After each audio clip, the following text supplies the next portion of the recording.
નમસ્કાર, આપ જોઈ રહ્યા છો નિર્ભય ન્યૂઝ અને હું છું આપની સાથે રીતિ। આજે ફરી એક વખત ઉમેદવારો ભેગા થયા છે અને સત્યાગ્રહ છાવણીમાં તેઓ છે અને આ વખતે ફરીવાર આંદોલનની ચીમકી પણ ક્યાંક ઉચ્ચારવામાં આવશે, કારણ કે ઘણી બધી વખત આપણે જોયું છે કે જેટલા પણ ઉમેદવારો છે તેમની સાથે અન્યાય થતો આવ્યો છે, પછી ટેટ પાસ ઉમેદવાર હોય કે બીજા કોઈ પણ હોય। હવે જ્યારે એક નવો મુદ્દો અત્યારે મેદાનમાં આવ્યો છે અને બીજી તરફ જ્યારે આવતીકાલનો દિવસ એટલે કે દેડિયાપાડાની અંદર જ્યારે વડાપ્રધાન નરેન્દ્ર મોદી આવી રહ્યા છે, આદિવાસી સમાજના લોકો સાથે વાતચીત કરવાના છે, ઘણા બધા મુદ્દા છે ત્યાં પોતાની સાથે વાતચીત કરશે, નવા વિકાસના કામોની વાતચીત કરશે। પરંતુ અત્યારે અહીંયા આદિવાસી સમાજના જે યુવાનો છે તે ભેગા થયા છે, એમના ઘણા બધા મુદ્દા છે, સમજવા છે કે કેમ આ વિરોધ થઈ રહ્યો છે।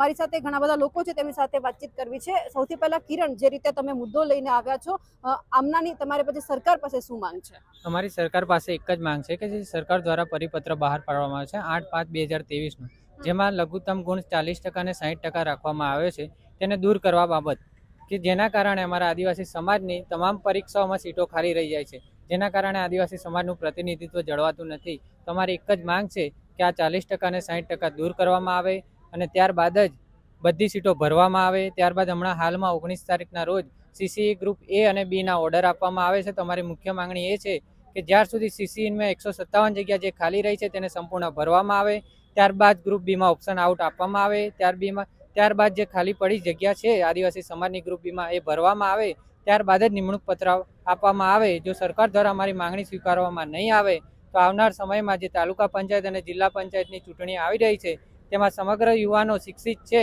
તો તેમને જાણે છે કે હવે અમને બટન ક્યાં દબાવવું। પણ સવાલ એ છે કે સમાનતાનું ધોરણ કરવામાં આવ્યું તો વાંધો ક્યાં પડ્યો? વાંધો એ જ પડ્યો કે અમને શિક્ષણ પૂરતું નહીં મળી રહેતું, ગુણવત્તાયુક્ત શિક્ષણ નહીં મળી રહેતું। અમારા વિસ્તારમાં ઇન્ટરનેટની સુવિધા નહીં, શાળાની સુવિધા નહીં, નહીં લાઇબ્રેરીની સુવિધા। ભાજપની 30 વર્ષની સરકાર છે તો તમે પ્રશ્ન પૂછજો ભાજપ વાળાને કે તમે કેટલી લાઇબ્રેરી બનાવી આદિવાસી વિસ્તારમાં, કેટલી શાળા બનાવી, અને તમે એક હમણાં પેપરમાં કટિંગ આવ્યું હતું કે સૌથી વધુ એક શિક્ષકથી ચાલતી શાળાઓ આદિવાસી વિસ્તારમાં વધુ છે, અને મહીસાગર જિલ્લો તો એવો જિલ્લો છે કે ગુજરાતમાં પહેલા નંબર પર છે કે જ્યાં સૌથી વધુ એક શિક્ષકથી ચાલતી શાળાઓ છે। પૂર્વ શિક્ષણ મંત્રીએ કોઈ કામ નહોતું કર્યું? પૂર્વ શિક્ષણ મંત્રી કોઈ કામ નહીં કર્યું, એ ખાલી બેસણામાં બેસવા માટે રાખ્યા છે એવું અમને લાગે છે। બાકી મેં કોઈ ઉદ્ઘાટન લાઇબ્રેરીનું કરતું એવી પોસ્ટ મેં કોઈ દિવસ દેખી નહીં। તમે ક્યાંથી આવો છો? દાહોદ ઝાલોદ તાલુકાથી। માંગ શું છે? માંગ એ જ છે કે અમે ઘણા સમયથી ગુજરાતના દરેક જિલ્લાઓમાં તાલુકા લેવલે મામલતદાર કચેરીએ અમે આવેદનો આપ્યા છે અને વારંવાર અમે રજૂઆત કરી છે, છતાં પણ અમારી રજૂઆતો ક્યાંક ને ક્યાંક ધ્યાને લેવાઈ નથી। તો અમારે આજે અહીંયા જરૂર પડી છે સાવણી ખાતે કે આદિવાસી ઉમેદવારોને સાથે અનેક વાર અન્યાય થતા આવ્યા છે। જે 40% અને 60%નો ક્રાઇટેરિયા નક્કી કરવામાં આવ્યો છે એનાથી અમારા આદિવાસી સમાજને એસટીને બહુ મોટું નુકસાન થઈ રહ્યું છે। જે યુવાનો પોતાનો વિસ્તાર છોડીને અલગ અલગ જગ્યાએ તૈયારી કરવા જાય છે ત્યારે ખૂબ મહેનત કરીને એ લોકો એ કરતા હોય છે, તો એમની સાથે અન્યાય થાય છે। એ જે લોકોની મહેનત છે એ લોકો મહેનત ક્યાંક ને ક્યાંક નિષ્ફળ જતી હોય એવું અમને જોવાય છે। તો આપના માધ્યમથી અમે કહેવા માંગીએ છીએ કે આ મૂંગી સરકાર, ભ્રષ્ટખોરી સરકાર અને અન્યાયી સરકાર ધ્યાને લે અને આદિવાસી સમાજને થતા અન્યાયને અટકાવે અને આ ઉમેદવારોને ન્યાય મળે એવી અમે આશા રાખીએ છીએ। કયા કયા વિભાગમાં અન્યાય થાય છે કે બધામાં થાય છે? આમ તો જોવા જઈએ તો અનેક વિભાગમાં અન્યાય થાય જ છે। સરકારે એક વિભાગ એવો બાકી રાખ્યો નથી કે જ્યાં અન્યાય ન થતો હોય। પણ આમનાથી ફાયદો શું આદિવાસી યુવકોને? આદિવાસી યુવકોનો ફાયદો એટલો જ કે જે બંધારણમાં જોગવાઈ કરવામાં આવેલી છે તો એ જોગવાઈના આધારે અમારી જે સીટો ખાલી રહી ગઈ છે એ સીટો સંપૂર્ણપણે ભરાય તો અમારા જે યુવાનો તૈયારી કરી રહ્યા છે અને જે પરીક્ષાઓ આપીને પાસ થાય છે પણ ક્યાંક ને ક્યાંક ક્રાઇટેરિયાના લીધે રહી જાય છે, તો એ ક્રાઇટેરિયા ઓછો થાય તો અમારા સમાજના યુવાઓ એ જગ્યા પર પહોંચે અને પ્રતિનિધિત્વ કરે। શું માંગ છે અને આમનાથી ફાયદો શું થશે જે આદિવાસી યુવકો છે એમને?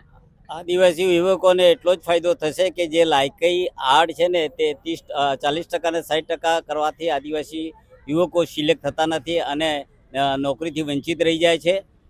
ખરેખર તો બંધારણની જોગવાઈ 335 મુજબ આદિવાસીની જગ્યાઓ ભરવી હોય તો તેમાં છૂટછાટ આપીને લાયકી આર્ટ નીચે લઈ જઈને જો ભરવામાં આવે એવો ભારત સરકારનો ઠરાવ છે અને બંધારણની જોગવાઈ છે, તેનો અમલ કરવો જોઈએ। અમે વિશેષ કાંઈ માંગતા નથી, જો આદિવાસીઓને નોકરી અને ન્યાય આપવો હોય તો આ વસ્તુ કરવી જ પડશે.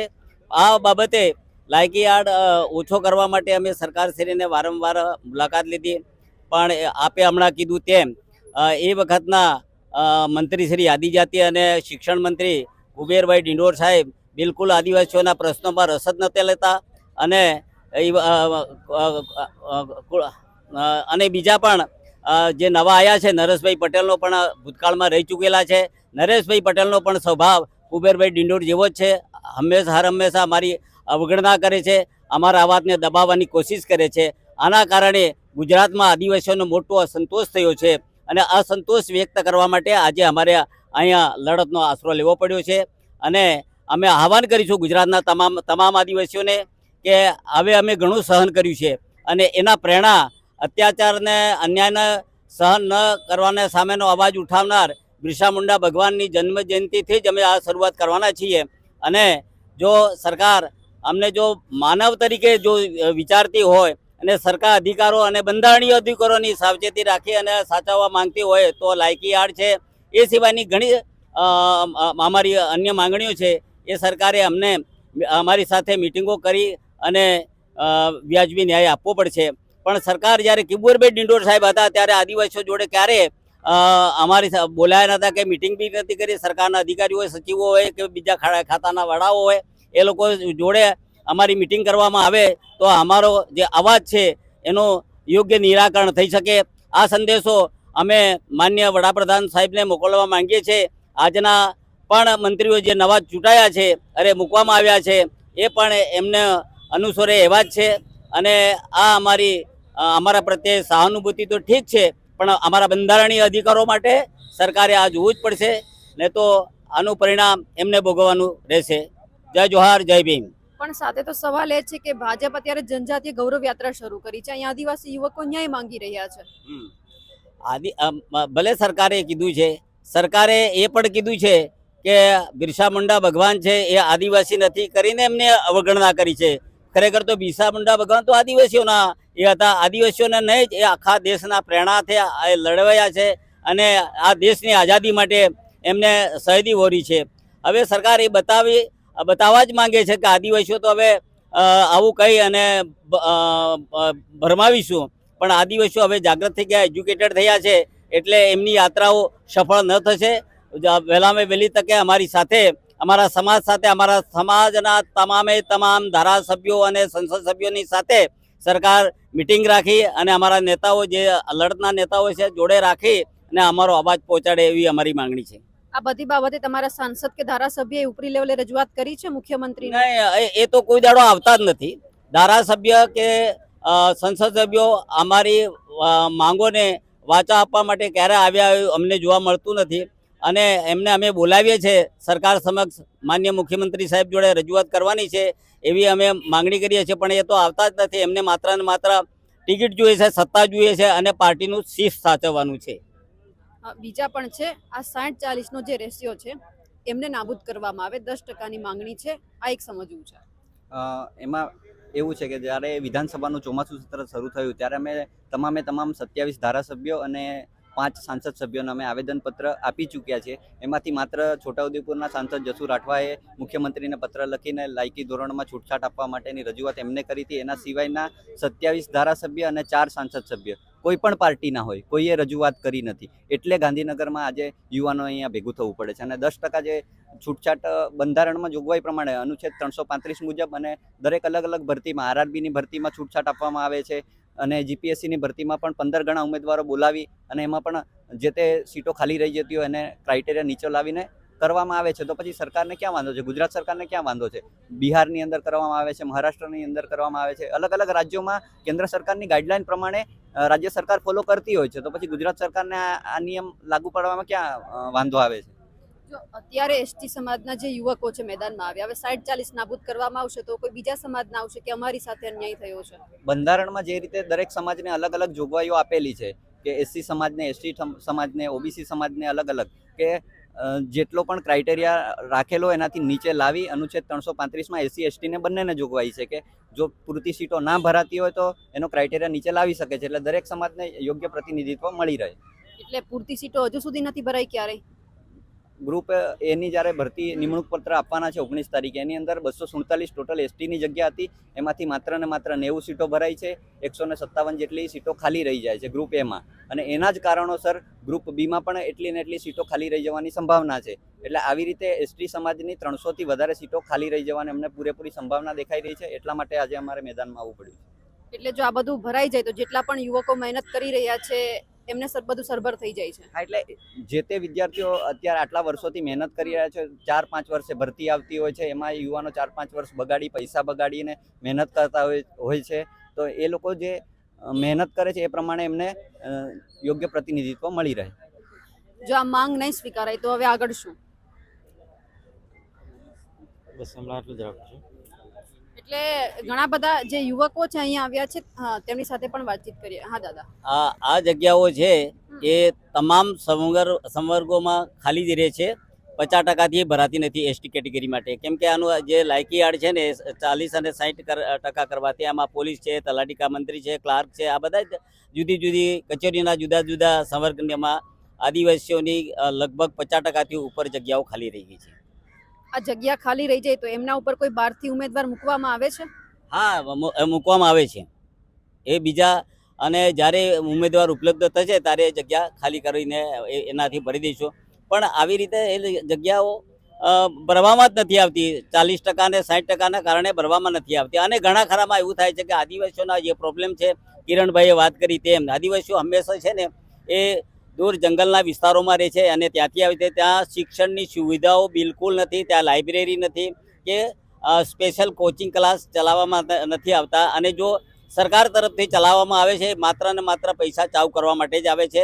પ્રેક્ટિકલી આપણે ત્યાં જોઈએ તો નન ટ્રાઇબની એજન્સીઓ હોય છે. નન ટ્રાઇબની એજન્સીઓ પૈસા લઈને આદિજાતિ કમિશનર કચેરીના મિલીભગતથી પૈસા ઉઘરાણા જ કરે છે, બાકી એવું છે જ નહીં. એના કારણે આદિવાસીઓનું મેરિટ ઓછું આવે સ્વાભાવિક છે. આ માંગ નહીં સ્વીકારે તો હવે શું? આ માંગ નહીં સ્વીકારે તો અમે અમારા આદિવાસી વિસ્તારમાં કોઈ પણ દાહોદ જિલ્લો હોય, મહીસાગર જિલ્લો હોય, દરેક અમારા આદિવાસી એરિયામાં અમે રેલી આંદોલન સ્વરૂપે રેલી નીકાળીશું. એટલે હવે એવું કહેવામાં આવે છે કે માંગ જો નહીં સ્વીકારાય તો પછી આગળના સમયની અંદર રેલી કાઢવામાં આવશે. બીજા પણ છે લઈને બેનર ઉભા છે કે આદિવાસી ઉમેદવારોને અન્યાય કરતો જે 18/5/2023 નો જે આ ઠરાવ છે તે રદ કરવામાં આવે. તમે 2023 થી લડી રહ્યા છો? ના, અમે 23 નહીં લઈ રહ્યા. અત્યારથી અમારું હમણાં જ ચાલુ થયું છે. આવેદનપત્ર પણ અમે આપ્યા છે. પણ અમારું એટલું જ કહેવું છે કે બંધારણની રીતે અમને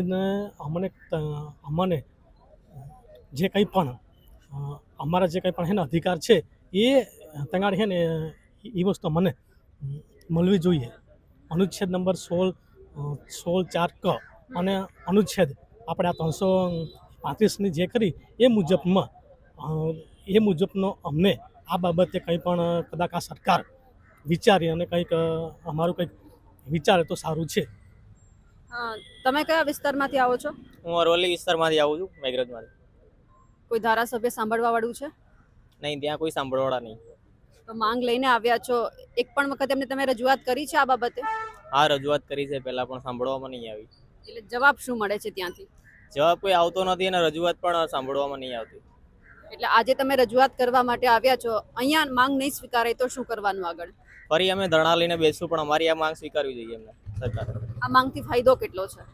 ફાયદો થશે યુવાનોને. 40% 60% ક્રાઇટેરિયા જો હટાવવામાં આવે તો જે ખાલી જગ્યાઓ આદિવાસીઓની પડી છે અમારી જગ્યાઓ ભરાય અને અમારા યુવાઓને ન્યાય મળશે. યુવાઓને ન્યાય મળશે. તમે ક્યાંથી આવો છો? મેં દાહોદથી આવું છું. દાહોદથી. તમારા ધારાસભ્ય શું કરે છે? કામ કરે છે આ બધી બાબતે?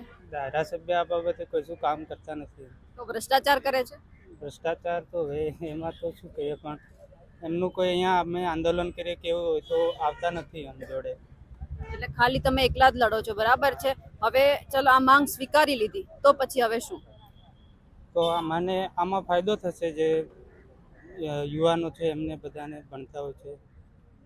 બિલકુલ. તમે ક્યાંથી આવો છો? અરવલ્લી. અરવલ્લીથી. માંગ તો ઘણી બધી લઈને આવ્યા છો, લાગે છે પૂરી થશે આજે? આજ લગી જવાબ નથી મળ્યો, પણ આગળ મળે તો સારું એવું વિચારીએ છીએ. તો રજૂઆત હવે કોને કરવા જવાની છે? રજૂઆત બધા સાથે ધારણા બેસીએ, જો આગળ જ્યાંથી અમને જવાબ મળશે અમે ત્યાં આગળ જઈએ.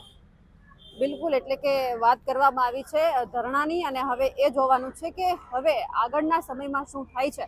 કારણ કે જે રીતે એવું કહેવામાં આવી રહ્યું છે કે માંગ સ્વીકારવામાં નહીં આવે તો અલગ અલગ જગ્યા ઉપર રેલી પણ કરવામાં આવશે, પણ એ જોવાનું છે કે સરકાર ઝડપથી સાંભળી લે, કારણ કે મુદ્દા ઘણા બધા છે અને આવતીકાલનો જે દિવસ છે એ વડાપ્રધાન નરેન્દ્ર મોદી પણ દેડિયાપાડામાં આવી રહ્યા છે, આદિવાસીઓને મનાવવા માટે આવી રહ્યા છે, કારણ કે ત્યાંનું રાજકારણ આપણે જાણી રહ્યા છીએ. પરંતુ આ બધાની વચ્ચે જ્યાં યુવકોની માંગ છે એ ઝડપથી સ્વીકારે તેવી પણ માંગ છે. અમારા અહેવાલને લઈને અને જ્યાં યુવકોએ વાત કરી તેમને લઈ આપ શું માનો છો, કમેન્ટ કરીને ચોક્કસથી જણાવજો. સાથે જ અમારી નિર્ભય ન્યૂઝ ચેનલને લાઇક, શેર અને સબસ્ક્રાઇબ કરવાનું ભૂલશો નહીં. નમસ્કાર.